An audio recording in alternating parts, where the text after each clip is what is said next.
Oh, hello, great readers. I'm Belchan. I'm Nimakung. I'm Banchan. In this class, I'll read to all of you a part of the Iliad of Homer.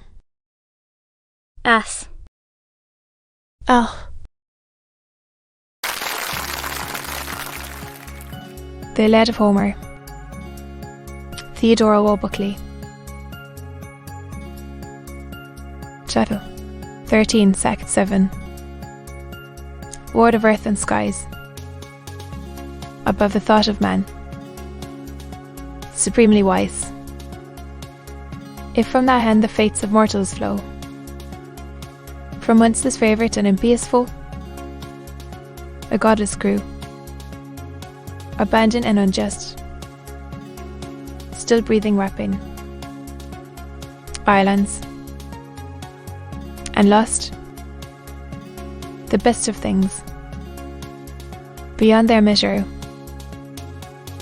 clue, sleep's bummy blessing, love's enduring joy, the feast, the dance, which to mankind desire, even the sweet charms of sacred numbers tire, in thirst of slaughter, they set the bloody armour which his train received, then stood and mixed among the warring crew, and the bold son of Pulmine slew.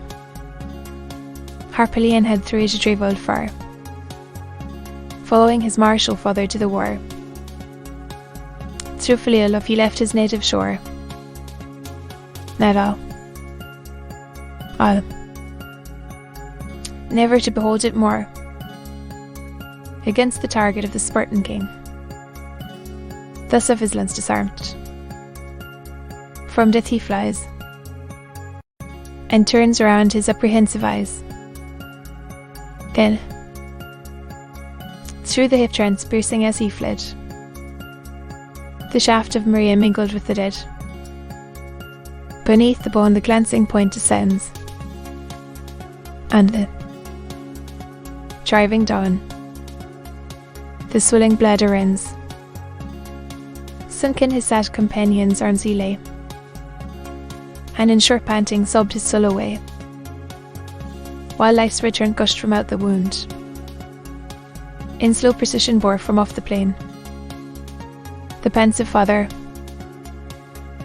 now no more, attends the mournful pump along the shore, and unavailing tears profusely shed, and the unrevenged deplored his offspring dead,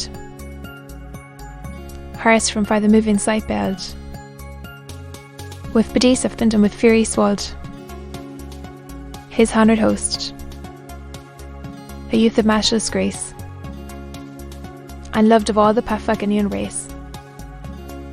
With his full strength he bent his angry bow, and winged the feathered vengeance at the foe. A chief there was, the brave each unnamed, for riches much, and more for virtue famed. He held his seat in Goreid's stately town. Pelides' son, a seer of old renown, oft had the father told his early doom, by alms abroad, or slow disease at home. He clint his vessel, prodigal of breath, and chose the certain glorious path to death.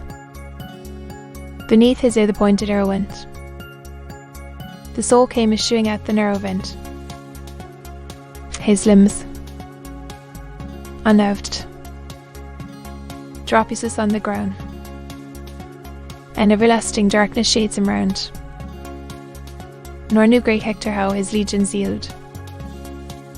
Wide on the left the force of Greece commands, and conquest hovers o'er the chain bends, with such a tide superior virtue swayed, and he that shakes the solid earth gave aid. But in the centre Hector fixed remained, where first the gates were forced, and bulwarks gained. There, on the margin of the hoary deep, their naval station where the Jace keep, and where low walls confine the beating tides, whose humble bury scarce the foe divides, where late in fight both foot and horse engaged, there joined, the whole bush in strength remains, the proud Aenians with their sweeping trains, Locrians and Theans, and Scythian force, but join,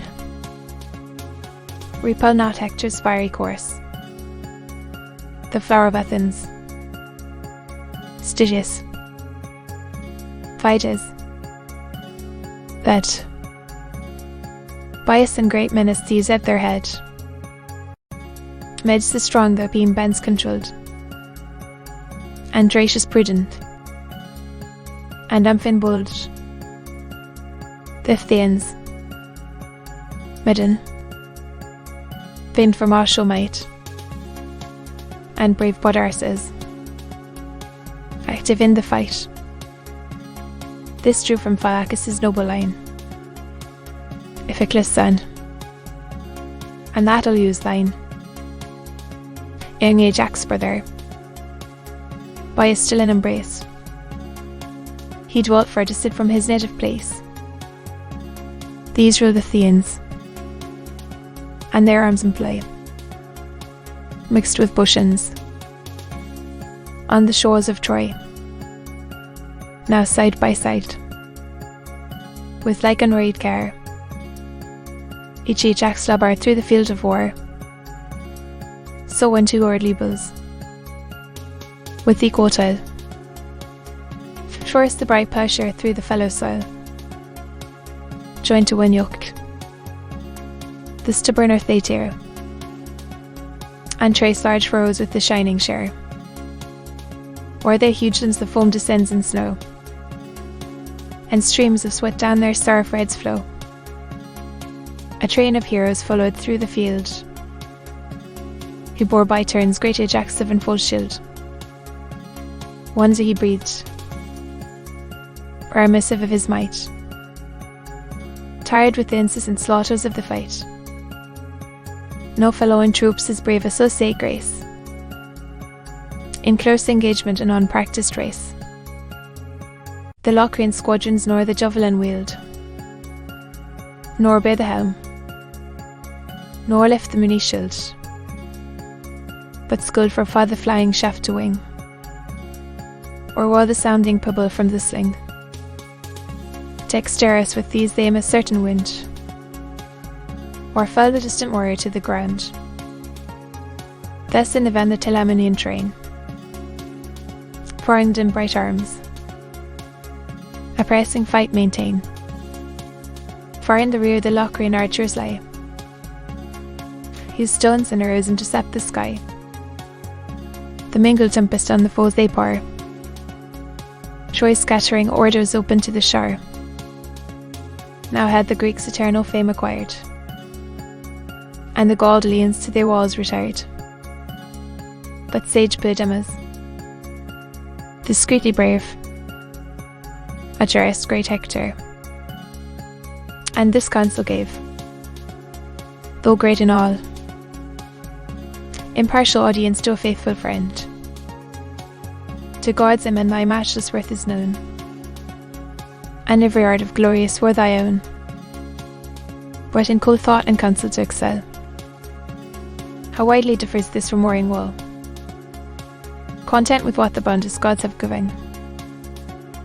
Seek not alone to engross the gifts of heaven. To some the powers of bloody war belong, to some sweet music and the charm of song. To few, and wondrous few, a wise, extensive, all-considering mind. Their guardians these, the nations round confess, and towns and empires for their safety bless. If heaven have lodged this virtue in my breast, I didn't. O Hector, what I judge the best. Then, as thou most, and dangers spread, and war's whole fury burns around thy head. Behold, distressed within yon hostile wall, how many Trojans yield, disperse, or fall. What troops, outnumbered, scarce the war maintain, and what brave heroes at the ships lie slain. Here cease thy fury, and then convoke to council, weigh the sum of things, to yon tall ships to bear the Trojan fires, work with the fleet, and pass unhurt away, contented with the conquest of the day. I fail. To be continued.